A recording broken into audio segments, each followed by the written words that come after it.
What's up, YouTube? Capital G here. Going to talk more about Pot of Greed, the discussion that I started yesterday. And 360 comments, 4,500 video views, and less than 24 hours basically demands that I do this video. So I'm going to try and explain why pot is good for you, despite what you may have heard from every single adult you've ever talked to in your entire life. Now, by an overwhelming margin, the number one argument I heard opposing Pot of Greed's legality was simple. It's a generic +1 that can be put in every deck. I didn't hear anybody make any strong arguments about the negative effects that it would have on the game. I didn't really hear anybody talking about, the fact that it would give one specific deck an edge over any other deck. So we won't really address those issues because you guys didn't really bring them up. And if you did, you didn't make valid enough points to, I guess, really trigger my fancy. Now let me just start this video off by making a very quick point. And this is one of the biggest reasons that I'm a proponent of Pot of Greed once again becoming legal. Pot of Greed is the only card that has ever seen the ban or forbidden list that gives 1000% equality in every single deck you could ever hope to play. And what I mean by that is Pot of Greed doesn't discriminate. It has the same benefit across the board every single deck that's ever been created. This can't be said about any other card. Don't believe me? Let me give you some examples. Let's just say, for argument's sake, we decided to unban Ring of Destruction. Well, the Dark World players can look at me and say, Capital G, that's unfair. Ring of Destruction clearly gives a huge advantage to Chainburn players, but it doesn't help my deck. Let's say we decided to unban Future Fusion. Well, Exodia players could say, Capital G, that's unfair. It gives Dragon players a huge advantage, but it doesn't help my Exodia deck. You see how that works? Despite the fact that Yu-Gi-Oh is a game made entirely off of archetypes, and archetypes obviously have specific cards, Pot of Greed doesn't factor into that at all. And it's very simple, not to mention the mountains of evidence that we have throughout the years of competitive play that prove exactly what I'm about to say. Draw support is something that benefits every single deck that is competitive in every single way. It not only helps you reach your win condition faster, but it helps you do it more consistently, and it's something that, if obtainable, that doesn't conflict with your win condition, every deck that's ever been constructed would run. Now, why is this relevant? It's just to prove a point that Pot of Greed is the only card that's ever been created that completely levels the playing field. It gives every single deck the same advantage. Even if you believe it's an unfair advantage, every deck gets that same unfair advantage because it's already been established over the years. Every deck wants draw support. It's just going to help you win. So we can't make an argument that Pot of Greed is going to give any deck an unfair advantage over another deck. So let's just kill that right now.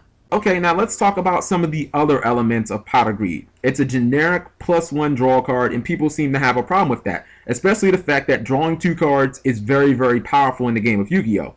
Alright, well, let's talk about another generic +1 draw card that allows you to draw 2 cards, but people seem to not have a problem with this card. Its name is CarCard. Oh, Capital G, well, it makes you waste your normal summon and you can't enter the battle phase. Okay, that's fine, but we could at least agree that when CarCard is resolved, just like Pot of Greed, the end is the same. You get to draw 2 cards, and we've already established that drawing 2 cards is a huge deal, and it's going to benefit any deck in Yu-Gi-Oh! As far as reaching its win condition. Well, let's just say for argument's sake that I didn't need to normal summon monsters to reach my win condition. And in this same deck, I also didn't need to enter my battle phase to reach my win condition.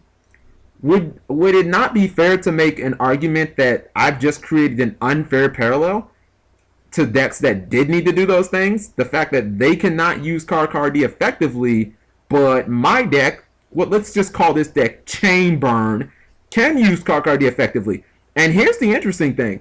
CarCard is not even limited. I was talking about Pot of Greed being limited. CarCard is unlimited. You can run 3 of those.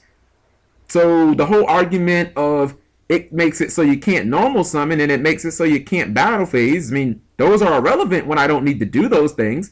Essentially, CarCard acts as a Pot of Greed. Yes, there are counters to it, but there are counters to Chaos Emperor Dragon. We're not going to use counters to justify a card being broken or not, are we? So we have now established that CarCard in a very few amount of decks actually can act nearly identical to Pot of Greed. And you're allowed to run 3 copies of this card, and nobody seemed to have a problem prior to me making this video about that. And I know that because nobody commented below such. let's talk about another card that lets you draw 2 cards that is also generic and I believe creates another unfair parallel. It's called Pot of Avarice. Now, Pot of Avarice obviously has a clause where you have to send back monsters, but in the era of synchroing and Xing, that's basically a benefit. So it can't be considered a drawback in any way, but it is an activation cost, so maybe it might be not as fast as the other cards that can just immediately activate turn 1. Here's the problem though. Let's say I'm playing a deck that doesn't run monsters at all. Like, Konami created burn cards for a reason, so I would say that burn's existence is at least valid. But let's go further than that. Let's say that I'm running a deck where my win condition is predicated on there being no monsters in the graveyard. So I can't help but look at Pot of Avarice as a completely unfair card because, if I'm running my archetype, Macrocosmos, as it's designed to work, there should be no monsters in the graveyard at all. How come if I, happen to not be running it right, you get the added bonus of being able to draw 2 cards? And again, your card is generic. It's not like, you have to put 5 Light Sworns or 5 X-Sabers back in. You can use this same card in any deck. But where's my remove from play version of Pot of Avarice? Are you seeing the fact that you're getting a huge unfair advantage and I am not, just because I decided to play one of the archetypes that Konami created? So if you have a problem with Pot of Greed being legal, then technically you should have a problem with Pot of Avarice and Card D being legal, because the ends of those cards are exactly the same, and again, they're generic that can be thrown in a multitude of decks. The difference between those cards and Pot of Greed is Pot of Greed can be thrown in everything and creates an even playing field. So I think I just made an argument that Pot of Greed should be unbanned and that the other 2 cards should be banned. Okay, let's break down some of the other elements of Pot of Greed. It's a mindless +1 capital G. It must be banned. Okay, that's fine. I'll give you that. It is a mindless +1. So what is Machina Gear Frame? What are the gadgets?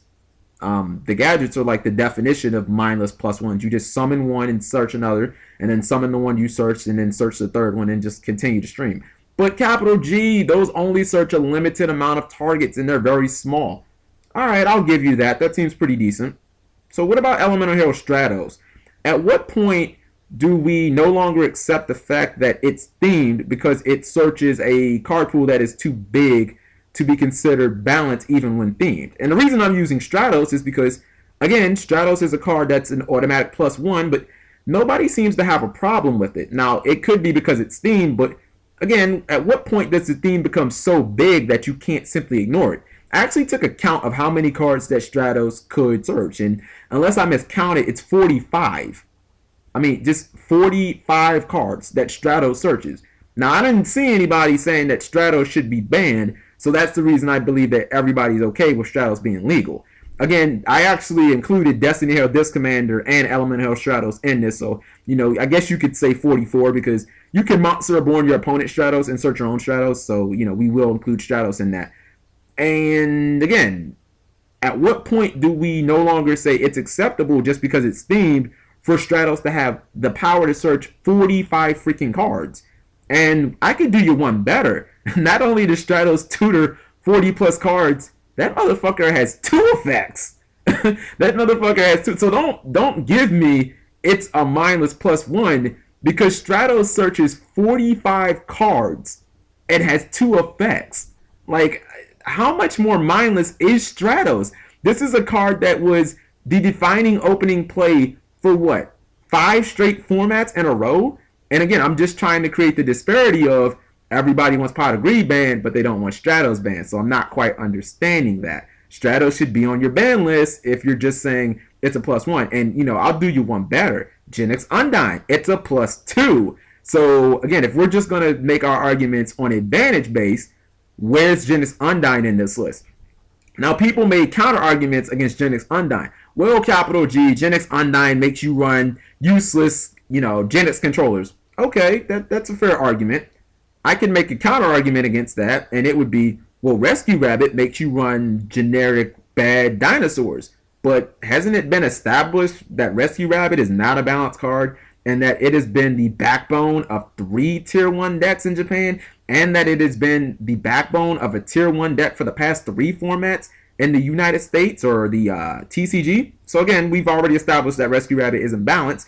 So the counter argument of it makes you run this bad card to make it work, that's not really an acceptable counter argument. GENEX Undyne lets you go +2. Pot of Avarice lets you go +1. GENEX Undyne is relevant because it's used in a tier 1 deck as a staple. I mean, this is not really like rocket science. All right, let's just do a quick recap for anybody who was opposed and is still opposed to Pot of Greed being placed on the restricted list at 1 for one format. You guys seem to have a problem with mindless +1s, although you don't have a problem as long as they're themed. No matter how many cards that card tutors, even if it is an absurd number almost reaching 50, and that card also has multiple effects. You also don't seem to have a problem with mindless +2s, even if that card is the absolute backbone of a tier 1 deck that is currently defining the format. You guys seem to have a problem of generic draw 2 cards, except you don't have a problem when those cards have minor clauses, but when those cards create unparallels and discrepancies between what deck can effectively use them and what deck cannot effectively use them, you don't seem to care at all as long as every deck can't use it. You also don't seem to care that the fact that Pot of Greed is the only card in the history of Yu-Gi-Oh! That creates a balance for every single deck, because every deck might get an unfair advantage, but every deck gets the same unfair advantage. It's like if you brought Michael Jordan back when he was 27 and you gave him to every single NBA team. So I want to get everybody's opinions on this, because I could easily make arguments for banning cards like Blackluster Soldier, Monsterborn, and Pot of Avarice just based on their own broken merits alone. But I think the most interesting thing is that nobody ever realizes the huge disparity that these cards create on a deck-to-deck basis. You know, it's not Macrocosmos' fault that it can't effectively use Monsterborn and Pot of Avarice, and that these are generic broken cards. It's not Macro's fault. That's just not how the deck is constructed. But when you look at the effects that these generic cards have on a deck like Windups, it's fucking ridiculous. And that's the definition of unfair. You know, it's not one deck's fault because of the way that it's constructed that it can't abuse one generic broken card, but the next deck can. If these were theme cards, okay, then it would be a different story, hence a card like Judgment Dragon.